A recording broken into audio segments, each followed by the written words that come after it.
Nakasanayan na natin mga mamis ang ganitong paraan ng paggigisa ng chicken.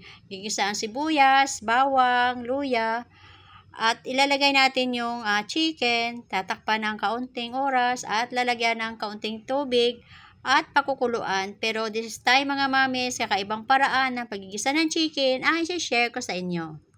Dahil sa video kong ito mga mamis ay i-share ko sa inyo ang napakagandang paraan ng pagluluto ni nanay ng chicken curry. Samahan niyo po akong mga mami, sabay tayong matuto yung mga hindi pa marunong magluto ng chicken curry. The way she makes me smile, she makes me smirk. It gives me chills, it makes me blush, it gives me work. Hindi ko na po nilagay dito yung measurement kasi ito naman po ay pang sarili. Kaya mga mamis, pwede nyo nagdagan yung ricado, yung mga gulay ninyo. Lahat po ng kung ano pa pong gusto nyong ilagay. Ito naman po ang isi-share ko sa inyo ay paraan lang po ng pagluluto. Pag tayo nagluluto mga mamis, kailangan nakaprepare na lahat ng mga gagamitin ninyo nasa isang lamesa na para hindi po bilis-bilis tayo, dalas-dalas at masusunog yung ating bawang at sibuyas at kawali dahil hindi pa po handa yung ating lulutuin. Konti lang pong mantika ang inilagay dahil ang chicken po ay napakataba niya. Kaya iwas cholesterol din po. Kaya kaunti lang pong mantika ang ating ilalagay pag tayo ay nagigisa.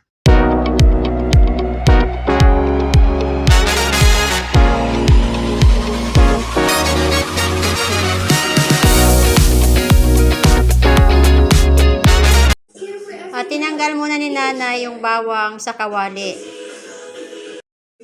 Sunod niya nilagay yung sibuyas. At saka kanya rin itong itinabi. Nilagay niya yung luya. Mga mamis, itong style pala ni nanay ay tinatanggal niya muna yung mga ricado, sibuyas, bawang, luya. Hindi niya pinagsama-sama sa pag-isa. Para hindi daw malubsak yung ating bawang, sibuyas at saka yung luya. Tapos sa pinagprituhan niya dito ay nilagay niya yung carrots. Sa napapansin nyo mga mamis, kaunti lang talaga yung mantika ang nagagamit ni nanay. Kung sa palagay nyo mga mamis, parang kulang yung mantika, so pwede po kayong magdagdag. Kung gusto po ninyong dagdagan yung mantika. Kasi yung iba naman, gusto kasi nila ng maraming mantika.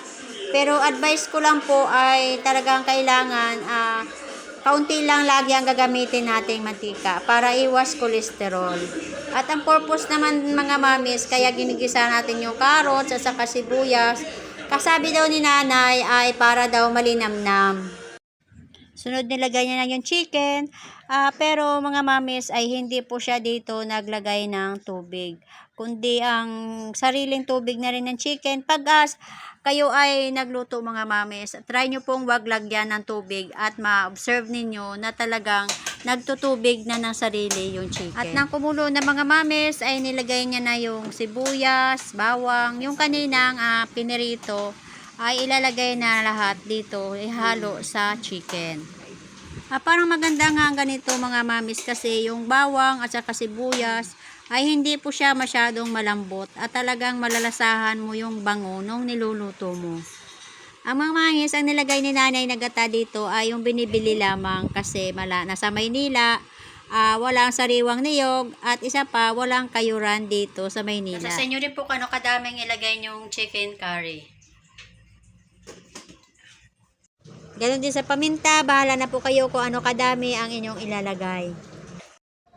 You see mga mamis, hindi siya masyadong mamantika. Parang natural lang siya na may gata. Ang sarap mga mamis. Sana nagustuhan niyo po yung video ko ngayon. Thank you po for watching. Ang pipiliin, panalo ka na matik, pwede mo pa kong alipin. Ikaw lamang ang laging nasa panaginip ko.